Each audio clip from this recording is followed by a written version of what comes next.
M I audible? Screen साफ दिख रही है सबको? जी आवाज सर, क्लियर है? आवाज सही है सर, स्क्रीन भी सही है सर।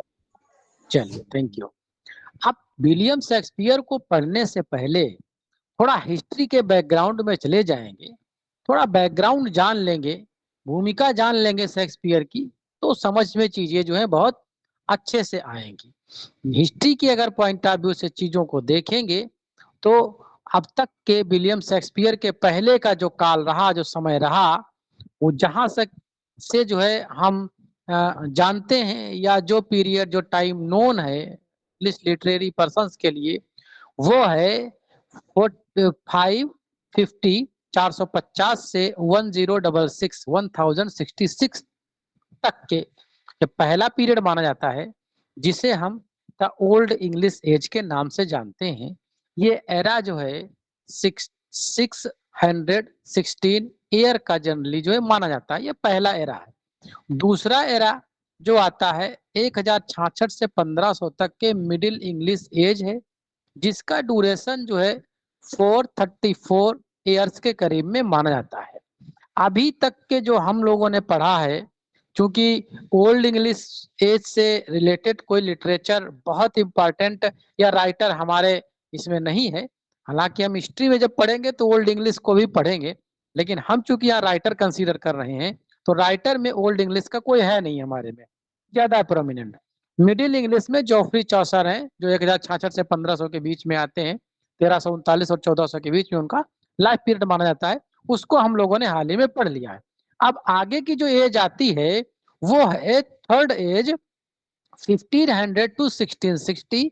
इसे हम द रेनेसांस एज जो है कहते हैं, या अर्ली मॉडर्न एज के नाम से भी इसे हम जो है जानते हैं। अब हमें जो है इस रेनेसा पीरियड के राइटर को पढ़ना है। रेनेसा पीरियड की अगर हम बात करें, जिसे हम अर्ली मॉडर्न पीरियड भी कहते हैं, ये 1500 टू 1660 अराउंड 160 ईयर के करीब में माना जाता है, जिसे रेनेसा या फिर रीबर्थ के नाम से जाना जाता है। और जो ये रेनेसा वर्ड है, ये भी पूछा जा सकता है आपसे कहाँ से आया, फ्रेंच लैंग्वेज का वर्ड है। इतना ही चीजों को जानते चलें कि ये रेनेसा पीरियड के राइटर हैं कौन? William Shakespeare. रेनेसा पीरियड की अगर हम बात करें तो ये जो है 4 सब कैटेगरीज में जो है ये डिवाइड किया गया है, जिसमें पहला पीरियड इलिजाबेथन पीरियड है। और जो विलियम शेक्सपियर साहब हैं वो इलिजाबेथन पीरियड के राइटर जो है या ऑथर जो है माने जाते हैं। इसी रेनेसा पीरियड में जैकोबियन जो इंटरगनम और मिल्टन का एज आता है, कैरोलिन रेस्टोरेशन आता है, प्यूरिटन इंटरगनम, ये सारी चीजें जो है इसी के अंतर्गत आती हैं। लेकिन अभी हम लोग पढ़ रहे हैं विलियम शेक्सपियर साहब को, जो कि इलिजाबेथन एज से आते हैं। इलिजाबेथन एज कब से कब तक मानी जाती है? 1558 1558 टू 1603 तक के एज मानी जाती है। हालांकि जो है जो विलियम शेक्सपियर साहब के जो वर्क हैं, कई वर्क ऐसे हैं जो जैकोबियन में आते हैं, कई फेमस वर्क हैं, लेकिन राइटर जो है ये इलिजाबेथन पीरियड के ही माने जाते हैं। अब हम इलिजाबेथन की अगर हम बात करें तो इलिजाबेथन पीरियड 1558 टू 1603 तक के ये लगभग 45 ईयर का पीरियड माना जाता है। और इसी पीरियड में जो है विलियम शेक्सपियर साहब की जो है लिटरेचर जो है फ्लोरिश होता है, बढ़ता फलता फूलता है। विलियम शेक्सपियर के टाइम पर या एलिजाबेथन एज के जो प्रोमिनेंट राइटर हैं, जिन्हें हम कह सकते हैं कि विलियम शेक्सपियर के कंटेम्परेरी राइटर या उनके टाइम के राइटर, उनमें जो है कई यूनिवर्सिटी विट्स हैं, मार्लो हैं, शेक्सपियर सिडनी है, स्पेंसर है, रिलेट है, बैकन है और जॉनसन है। ये जो है इनके टाइम के मतलब इलिजाबेथन पीरियड के ऑथर हैं, मतलब ये विलियम शेक्सपियर के कंटेम्परेरी कंसीडर किए जाते हैं। रूलर की अगर हम बात करें तो शेक्सपियर के टाइम पर जो है क्वीन एलिजाबेथ और जेम्स का जो है अच्छा खासा जो है प्रभाव माना जाता है। उनका जो है पार्टोनज के रूप में भी जेम्स को माना जाता है। अब हम चलते हैं विलियम शेक्सपियर के बायोग्राफी पर। अभी तक के इतनी चीजें थी, विलियम शेक्सपियर के पहले की चीजें जानना जरूरी है कि आखिर विलियम शेक्सपियर का बैकग्राउंड आता कहाँ से, किस लिटरेरी एज से आता है, कौन से उस समय किंग थे और क्या महत्वपूर्ण घटनाएं हुई थी, ये बाद में हम लोग कंसीडर कर लेंगे। बायोग्राफिकल पॉइंट्स की अगर हम बात करें तो Shakespeare was born in 1564 in Stratford upon Avon. हम सब लोग जानते हैं कि स्टैटफोर्ड अपान अवान है, इसको लेकर के भी कभी कभी आयोग में क्वेश्चन बनता है तो मिसगाइड हो जाते हैं लोग। और जो इनका जन्म माना जाता है अप्रैल 23 एसटी जॉर्ज डे के करीब में माना जाता है। असल में जो इनका बैप्टाइज हुए थे ये 26 अप्रैल को हुए थे और उसके 3 डेज पहले इनकी डेट ऑफ बर्थ जो है कंसीडर की जाती है। हालांकि आज तक के कोई भी ऐसा डॉक्यूमेंट नहीं मिला जिसमें इनकी ओरिजिनल डेट कहीं पर मेंशन हो, लेकिन माना जाता है कि बैप्टाइजेशन जो है आफ्टर बर्थ 3 डेज होता है। तो इस हिसाब से जो है 26 के हिसाब से 23 अप्रैल को मान लिया जाता है। और ये भी पूछा सकता है कि किस डे के दिन जो है इनका जन्म हुआ था, तो जॉर्ज डे। इनकी डेथ जो है सेम डेट में कंसीडर की जाती है 1616 में। तो ये चीज दो फैक्ट इनके लिए बड़े ही कोइंसिडेंटली रहे कि इनकी जन्म डेट और जो इनकी मृत्यु तारीख दोनों एक ही मानी जाती हैं, जबकि इसका कोई सर्टेन एविडेंस नहीं है। फिर भी जो है कुछ ऑथेंटिक बुक्स हैं वो मानती हैं, तो हमें भी उन्हीं को लेके आगे चलना पड़ेगा। इनके फादर जॉन शेक्सपियर थे, was a Glover, public servant with a social ambition as suggested by his marriage to Mary Eden, मतलब मामा मैरी अर्डन थी। The daughter of well to do farmer, बहुत ही अच्छे खासे परिवार से ये आती थी। John Shakespeare likely enrolled his son in the King's New School Stratford Avon at the age of 7। स्टार्टफोर्ड वहाँ का एक कस्बा या शहर टाइप का छोटा सा माना जाता है और 7 ईयर की एज में जो है माना जाता है कि किंग्स के स्कूल में जो है इनका दाखिला इनके पापा ने कराया था। Shakespeare's schooling likely ended around age 15, लगभग 15 साल की एज में जो है इनके जो स्कूलिंग थी वो खत्म हो गई।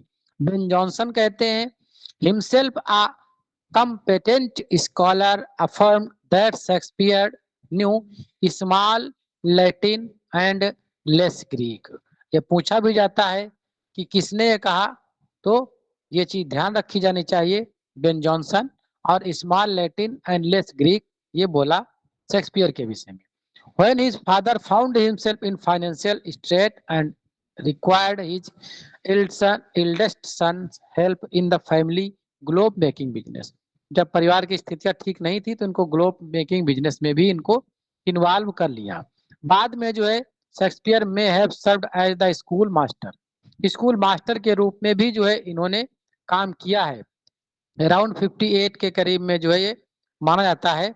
और किसके यहाँ किया काम, ये एक इम्पोर्टेंट फैक्ट हो सकता है।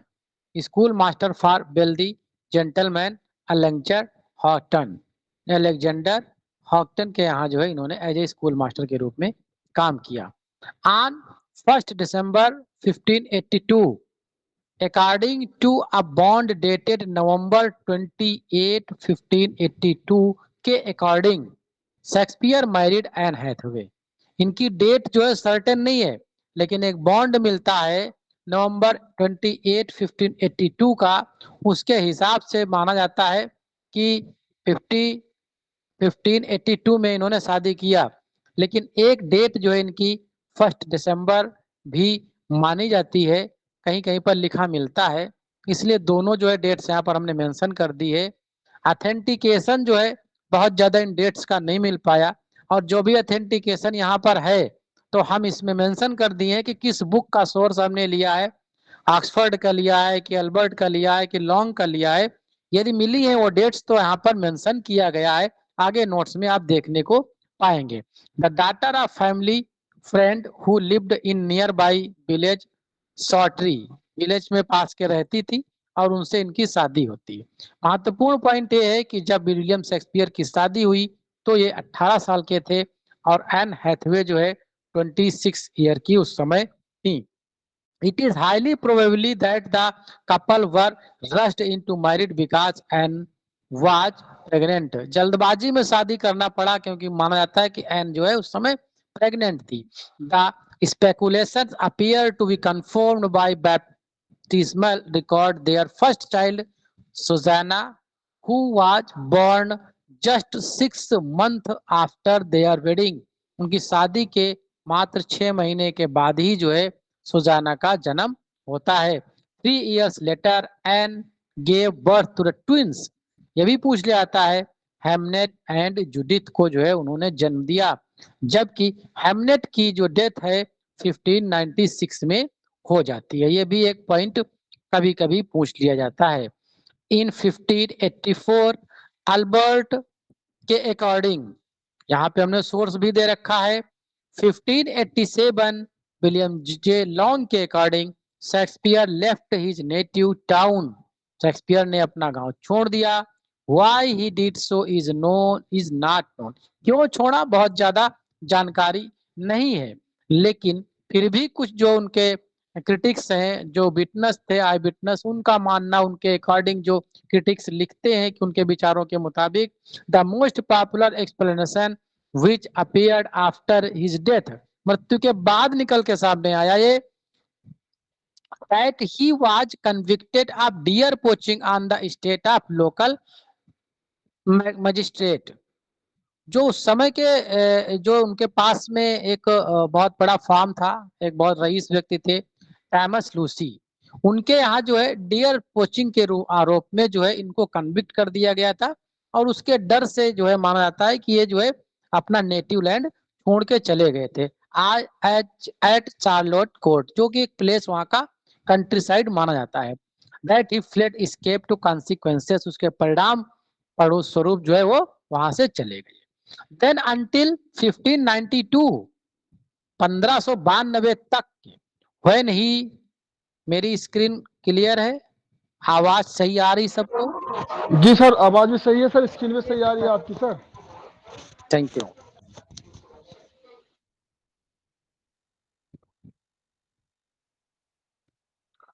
जी, 1592 when he reappear as a rising actor, 1592 तक के बिल्कुल गुमनामी जिंदगी रही। इसे इस बीच में 84 82 के बीच और 92 के बीच का जो टाइम है इसे गैप पीरियड भी कहा जाता है। Scholar use the phrase last year, scholar जो है इस फ्रेज को लास्ट ईयर मानते हैं। देखो 92 में जो है ये एज ए एक्टर राइज हुए, लंदन थिएटर में जो है माना गया कि ये जो है एज ए एक्टर लोगों के सामने प्रेजेंट हुए हैं। It is said that Shakespeare return to Stratford around 1611 indicates the reconciliation with his long neglected wife.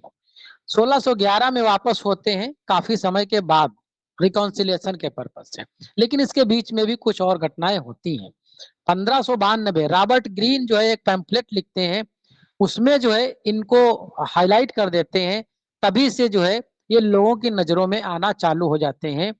Growths of fits एक पैम्फलेट का नाम होता है, जिसमें ये इनके लिए फ्रेज यूज कर देते हैं, an upstart crow, Johannes factotum, Johannes factotum, jack of all trade, ये कुछ वर्ड हैं। सैक्सीन, ये भी एक वर्ड जो है इनका लिए यूज कर देते हैं, एक प्रकार से इनको क्रिटिसाइज कर देते हैं, सीवियर क्रिटिसिज्म कर देते हैं इस पंफलेट में। और चूंकि रॉबर्ट ग्रीन जो है उस समय जो है काफी फेमस थे, तो उनके द्वारा कही गई हर बात जो है पब्लिकली जो है बहुत अच्छे से कंसीडर की जाती थी, और तभी से विलियम शेक्सपियर को जाना जाने लगा कि ये शेक्सपियर नाम की भी चीज कोई दुनिया में है। आज भी आप लोग देखते हैं कि अगर कोई बहुत ही फेमस व्यक्ति किसी का नाम ले ले, या किसी के यहाँ चाय पी ले जा करके, किसी के ठेले पे खड़ा हो जाए, तो फिर वो व्यक्ति हाईलाइट हो जाता है, वो व्यक्ति जो है पूरी दुनिया में हीरो की तरह माना जाने लगता है। In 1595 his name appears on the payroll of Lord Chamberlain's company. Lord Chamberlain's company के में पैरोल जो बनता है उसमें पहली बार इनका नाम जो है देखा गया। और इन्हीं के टाइम पर जो है 1603 में जो है सॉर्डिक डिस्ट्रिक्ट में जो है प्लेग आता है, और वहां पर जी चीजें जो है इनको फेस करनी पड़ती हैं। He work in Globe theatre and finally after 68 in Blackfriars. तो ये दो थिएटर भी इनके लाइफ से जुड़े रहे हैं। तो इसमें जो है शेयरिंग रहती है इनकी, तो ये थिएटर भी पूछ लिए जाते हैं। About 1610-11 Shakespeare left London.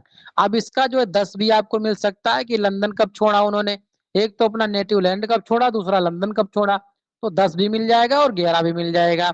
Stafford के लिए where he stayed at New Place, वहां पर जो है उन्हें न्यू प्लेस, न्यू पैलेस करके दे देता है, ये भी कंफ्यूजन क्रिएट कर देता है, तो न्यू प्लेस ही है। उनके हाउस का नाम है बॉट इन 1597। ये भी पूछ जाता है कि किस ईयर जो है उन्होंने अपना घर खरीदा था। Globe theatre was burn down during the performance Henry eighth in 1613। 1613 में 1613 में जो है ग्लोब थिएटर जिसमें काम करते थे वो जल जाता है, उसमें आग लग जाती है, और उस समय हेनरी एर्थ प्ले जो है परफॉर्म किया जा रहा होता है। Shakespeare died on the probably anniversary of his birth April 23, 1660। लगभग माना जाता है कि जिस जन्म जो इनकी डेट ऑफ बर्थ है उसी डेट में जो इनकी डेथ हो जाती है। ये कि डॉगरल है, एक आयरनी के रूप में जो है उन्होंने लिख दिया था कि हमारी टुम्ब पे लिख दिया जाए, good friends for Jesus sake forbears to dig dust enclosure here. उन सभी दोस्तों को ईश्वर की कृपा हो जिन लोगों ने हमारे को यहाँ पर स्थापित किया है, जो इस डस्ट को एकत्रित किया है। Be blessed be the man that spare these stones, और जो इस तरह के पत्थर जो रखे हैं उनके लिए आशीर्वाद है।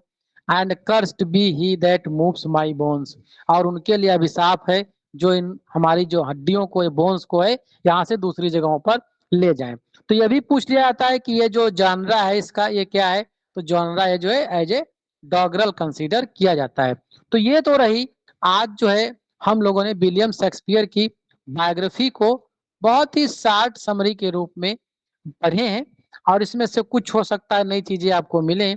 तो सबसे मजेदार चीजें हैं, तो सबसे इम्पोर्टेंट चीजें हैं वो मिलने वाली हैं अब, जो कि हम यहाँ से कवर करेंगे। कुछ एग्जाम ओरिएंटेड एक्स्ट्रा फैक्ट जो रिलेटेड बायोग्राफी हैं, रिलेटेड इनके वर्क्स हैं, कौन से सोनेट किसको किया, जो मैरी फिटेन है उनके कितने नाम हैं, किस किस नाम से जाना जाता है, जो 127 सोनेट है, 126 से 52 है, 52 से 54 है, ये किसको किसको डेडिकेट किया सोनेट्स, कौन कौन से एडिशनल पॉइंट्स इसमें बनते हैं, ये सारी चीजें हम कवर करेंगे कल के सेशन में। आज के सेशन में हम बायोग्राफी तक के यहीं पर विलियम शेक्सपियर साहब को पढ़ेंगे। नेक्स्ट या जो रेस्ट पार्ट है हमारा वो कल के सेशन में हम इसको कंटिन्यू करेंगे। किसी को किसी भी पॉइंट पर किसी भी डेट में कोई कंफ्यूजन हो, कोई डाउट हो तो पूछ सकता है। बाकी सेशन को हम खत्म करते हैं, मिलते हैं कल as usual. Thank you, good night to all of you. Thank you, sir. Good night sir.